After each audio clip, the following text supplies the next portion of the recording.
Witness కావాలన్నారుగా, చూసినోడిని కాదు చంపినోడిని తీసుకొచ్చాను. అందరికర్దో సాలే. బాయ్.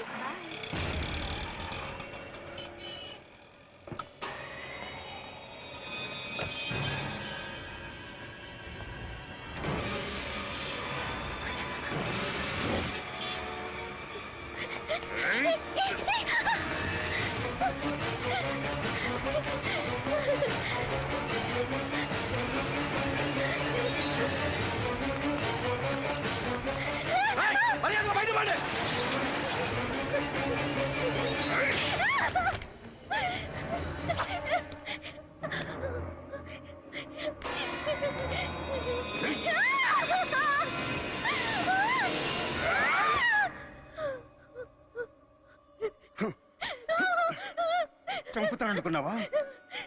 చంపను.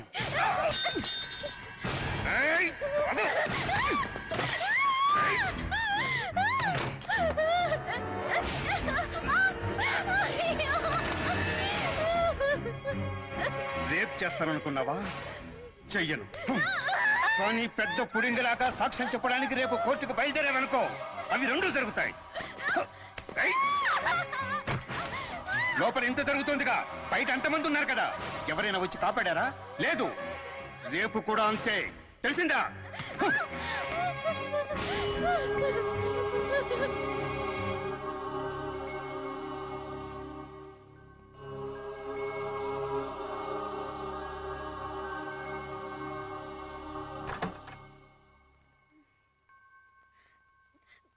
సూర్య,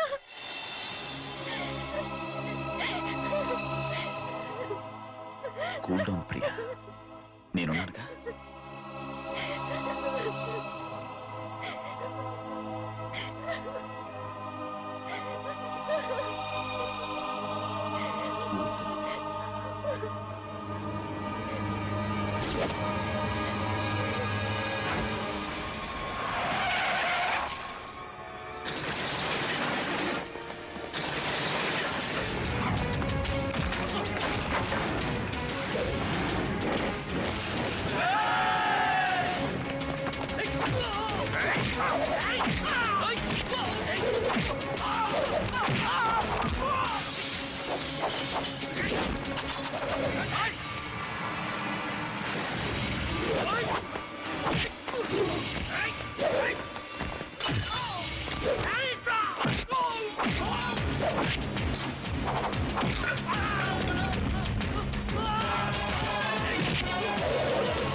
ఏంటి, నువ్వు పెద్ద హీరో అనుకుంటున్నావా?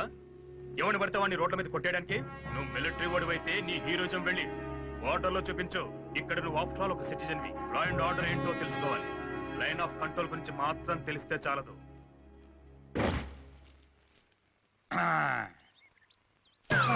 ఇదేంటిది? మిలిటరీ వాడిని బొక్కలో వేసారా? దైత్యం వెళ్ళిపోయింది. ఇక మన జెండా ఎలా ఎగరేసినా అడిగేవాడు లేడు. లేకపోతే రోజు ఈ బాత్రూమ్ టెన్షన్ తో పాటు జెండా టెన్షన్ ఒకటి. ఇప్పుడు జెండా తలకిందులుగా పెట్టచ్చు, మనల్ని ఇదేంటిది ఈ నీగ్రోడ్ నన్ను పిలుస్తున్నాడు. కొంపతీసి నన్ను కానీ నెలసన్ మండలి అనుకున్నాడా? కాదు కాదు, మనల్ని అడవి దొరగా గుర్తించి వాళ్ళ దేశంలో జరగబోయే జాతరకి మనల్ని ముఖ్య అతిథిగా పిలుద్దాం అనుకున్నాడేమో.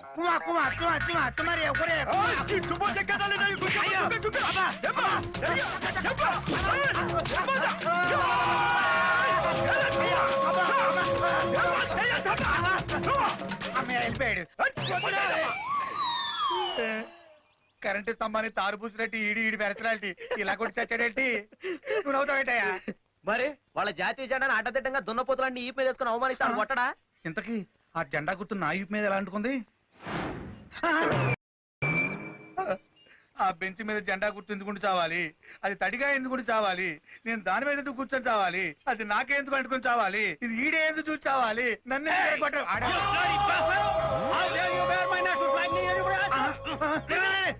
నా పంచా నా పంచా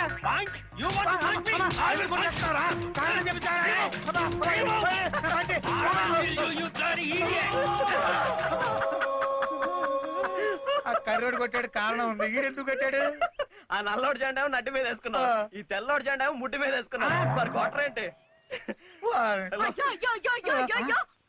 ఏంటండి నా చెడ్డి మీద కానీ నీ జెండా ఉందా? 10 మంది తిరిగే పబ్లిక్ పార్క్ లో ఇలా కేబుల్ వేలాడేసుకుని అండర్ వేర్ తో తిరుగుతావా? సిగ్గులేదు నీకు? కేబులా? కేబుల్ అంటే ఇదే? ఎవరుకున్నారా సచ్చినోడా? అడవి పందిలా ఉంది, చెడ్డీలో తిరగడానికి నీకు సిగ్గుగా లేదు? నీ చిమ్మడి పను సచ్చినోడా. చెట్టితో తిరుగుతుంటే అడిగిలు ఎమ్మడి కొడుతున్నారు. చెట్టితో తిరగడం తప్ప. అయితే ఎందుకు ఇప్పేస్తాను. నువ్వు మీ అన్నయ్యకి ఫోన్ చేస్తున్నావా? ఎందుకు?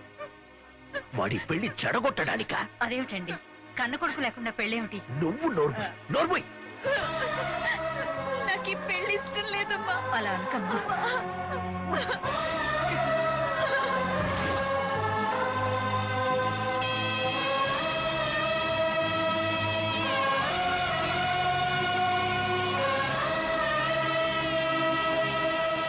I'm sorry Surya, I'm really sorry. సమయానికి నేను ఊళ్ళో లేకపోవడం, వరుసగా 4 రోజులు కోర్టుకు సెలవు రావడం, ఇదంతా వాళ్ళకి బాగా ఉపయోగపడింది. అరే, అప్సాలో ఒక పెట్టి కేసును కూడా ఎఫ్ఐఆర్ ఫైల్ చేసి వాళ్ళు పెద్ద చేశారు. నీకు బెయిల్ వచ్చే లోపల ఆ ఏసీపీ గారితో మీ చెల్లెలిచ్చి పెళ్లి చేశారు. పెళ్లి? వెల్కమ్ బాబు గారు, వెల్కమ్. నా చెల్లి పెళ్లి నచ్చినోడితో చేస్తాను, చచ్చినోడితో చేస్తాను అని చాలా కబుర్లు చెప్పారు. It's okay. మా వాళ్ళకి మరీ మరీ చెప్పాను. మర్యాదలన్నీ బాగా చేశారా?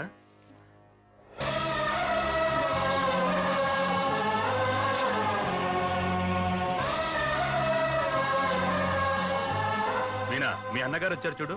బావా, పెళ్లిలో మిమ్మల్ని బాగా మిస్ చేశాం. గ్రూప్ ఫొటోస్ లో, వీడియోలో మీ బామ్మర్ది లేడేంటని నన్ను చాలా మంది అడిగారు తెలుసా? ఏరా సూర్య, ఎలా ఉన్నావు? నేనేమైపోతే ఏంటమ్మా, కావలసిన వాళ్ళంతా దగ్గరుండి మరీ దానికి అన్యాయం చేశారు కదా. ఏంట్రా అన్యాయం? లక్షణంగా పెళ్లి చేయడమా? ఈ పెళ్ళెంత లక్షణంగా జరిగిందో దాన్ని చూస్తేనే తెలుస్తోంది. నానా, కేవలం మీ స్వార్థం కోసం దాని మనసుని చంపేసి ఇష్టం లేని పెళ్లి చేసి అది జీవితాంతం కుమిలిపోయేలా చేశారు. రాజకీయ వల్ల ప్రజల్నే మోసం చేస్తున్నారనుకున్నాను. కానీ కన్న బిడ్డల్ని కూడా మోసం చేయగలరని ఇప్పుడే అర్థమైంది. మిమ్మల్ని నాన్న అని పిలవాలంటేనే అదోలా ఉంది. మీరు చేసినవన్నీ తప్పులని తెలుసుకునే రోజు త్వరలోనే వస్తుంది.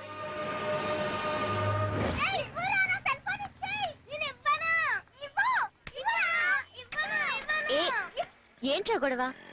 మీకు ఈ ఫోన్ ఎక్కడిది? ఈ రోజు పొద్దున పాత సామాన్లు తీసుకుంటే దొరికిందమ్మా. ప్రిన్సిపల్ సార్కి ఇద్దాం కదా అని దాచిపెట్టాను. ఈలోగా మా పిల్లలు పట్టుకొచ్చారు.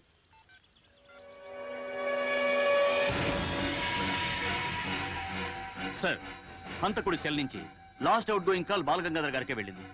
అలాగే లాస్ట్ ఇన్కమింగ్ కాల్ కూడా బాలగంగాధర్ సెల్ నుంచే వచ్చింది. సార్, మర్డర్ చేయబడ్డ స్టూడెంట్ ఈ ఇష్యూలో బాలగంగాధర్ గారికి ఇన్వాల్వ్మెంట్ ఉన్నట్టు తెలుస్తోంది. ఫర్దర్ గా మీరు ఎలా ప్రొసీడ్ అవ్వమంటే అలా అవుతాం.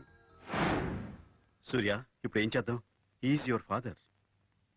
సార్, ఇంత ఘోరం చేసింది మా ఫాదర్ అని తెలిసి నేను చాలా బాధపడుతున్నాను. పదవిలో ఉన్నాం కదా, మనం ఏం చేసినా చెల్లిపోతుందని అనుకునే వాళ్ళని క్షమించకూడదు సార్. ఇలాంటి వాళ్ళని శిక్షించకుండా వదిలేస్తే చచ్చేంత వరకు మళ్ళీ మళ్ళీ తప్పులు చేస్తూనే ఉంటారు. అప్పుడు ప్రజలకు ప్రభుత్వం మీదున్న నమ్మకం పోతుంది. సో చట్ట ప్రకారం మీరేం చేయాలో చేయాలి సార్. మామయ్య స్టేషన్ లో అడుగు పెట్టగానే బెయిల్ రావాలి. ఏ చక్రవర్తి, ముందా ఫోన్ కట్ చేయి. మీ మామయ్యకి 2 రోజుల వరకు బెయిల్ తో పని లేదు. అర్థం కాలేదా? నీ కొడుకు సిన్సియారిటీ నిన్ను సీఎం ని చేయబోతుంది. నీ అరెస్ట్ ని సాకుగా పెట్టుకొని రాష్ట్రం మొత్తాన్ని అల్లకల్లోలం చేస్తారు.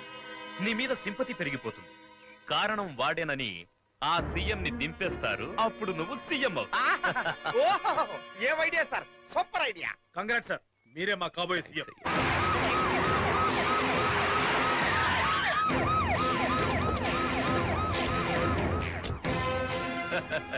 బాలగంగాధర్, నిన్ను అరెస్ట్ చేయడానికి నీ అల్లుడు వస్తున్నాడు. మావయ్య, అరెస్ట్ వారెంట్. ఏసీపీ, ఎక్స్ప్రెషన్ మార్చవయ్యా. సంతోషంగా అరెస్ట్ చెయ్యి. రేపు సీఎం అయ్యాక సొంత మామగారిని అరెస్ట్ చేసిన సిన్సియర్ ఆఫీసర్ అని నీకు ప్రమోషన్ వస్తుంది. చరిత్రలో మిగిలిపోతావు. మావయ్య, లెట్స్ గో. ఇదేం అరెస్ట్ అయ్యా? నిన్నగాక మొన్న పక్క స్టేట్ లో మాజీ సీఎం అరెస్ట్ నువ్వు మర్చిపోయావా? నన్ను చూడు, నేరుగా వచ్చి ఇలా చుక్కబట్టుకుంటే అయ్యో అయ్యో అయ్యో అంటాడు. అప్పుడు మొహం మీద కొట్టండి. అయ్యో కొట్టకండి, అయ్యో కొట్టకండి బాబు, కొట్టకండి, నా కాలు, అయ్యో అబ్బో అబ్బో అబ్బో అంటాడు. అప్పుడు ఇలా చొక్కా పట్టుకుని విసురుగా ఒక్క తోపు కోసామంటే వెళ్ళి కొట్టదు కొట్టదు.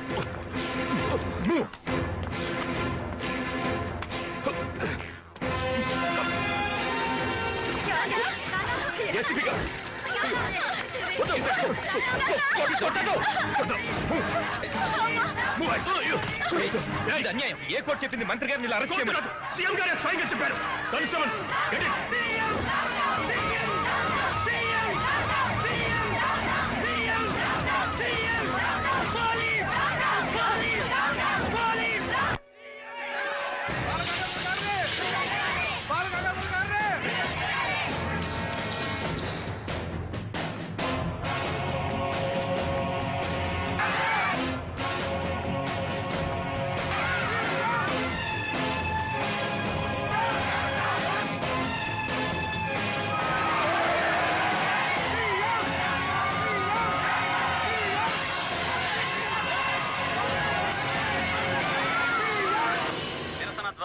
ధ్వంసమైన రాష్ట్రం, పరిస్థితి విషమించడంతో బెయిలుపై విడుదలైన బాలగంగాధర్.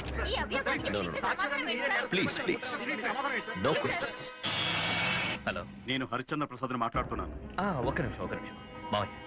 హరిశ్చంద్ర ప్రసాద్ కాబోయే సీఎం అని నీకు ఈ పాటికే అర్థమై ఉండాలి. సీఎం పదవి కోసం నువ్వింత నీచానికి దిగజారుతావని నేను ఎక్స్పెక్ట్ ఈ చేయలేదు. ఎక్స్పెక్టేషన్ కి దొరికితే అది రాజకీయం ఎందుకు అవుద్ది?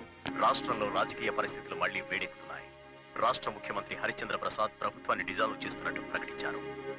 ఈ రోజు రాజ్ భవన్ లో గవర్నర్ ని కలిసి తన నిర్ణయాన్ని అనుకున్నదొక్కటి అయింది ఒక్కటి.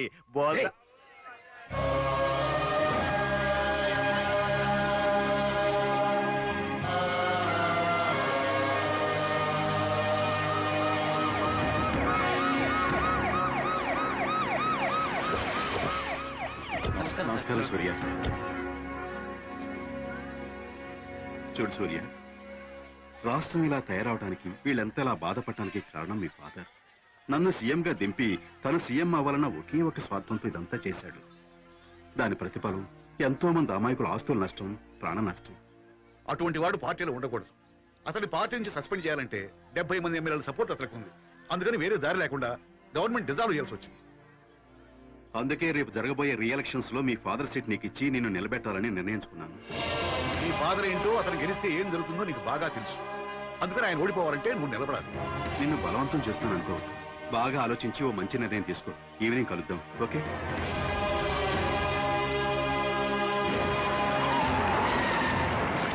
అటు ఇటు తేల్చుకోవాలి.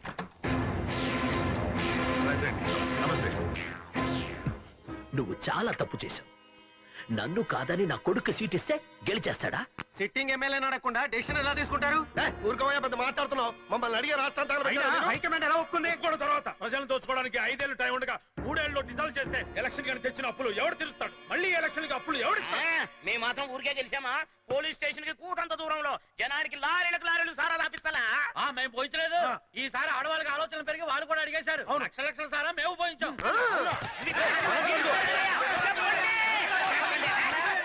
ఆపండి ఆపండి.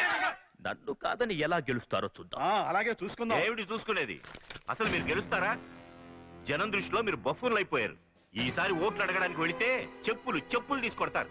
మీ ఇద్దరు ఇక్కడ బిజీగా ఒకళ్ళ వెనకాల ఒకళ్ళు గోతులు తీసుకుంటూ ఉంటే అక్కడ అపోజిషన్ పార్టీ స్ట్రాంగ్ అయి కూర్చుంది. హైకమాండ్ నాకు డబ్బులు పెట్టి పంపించింది. ప్రభుత్వాన్ని రద్దు చేయడానికి మీరెవరు? మీరిద్దరు గొడవలు మానేసి ఒకటై మన పార్టీ ఎలా గెలవాలో ఆలోచించండి. అర్థమైందా? సార్, సీఎం పదవి కోసం మీరిద్దరు హోరాహోరీగా దెబ్బలాడుకున్నారు. ఇప్పుడు ఒకే కొబ్బరి బండలో 2 స్టాల్ వేసుకొని తాగుతున్నారు. ప్రజలు దీన్ని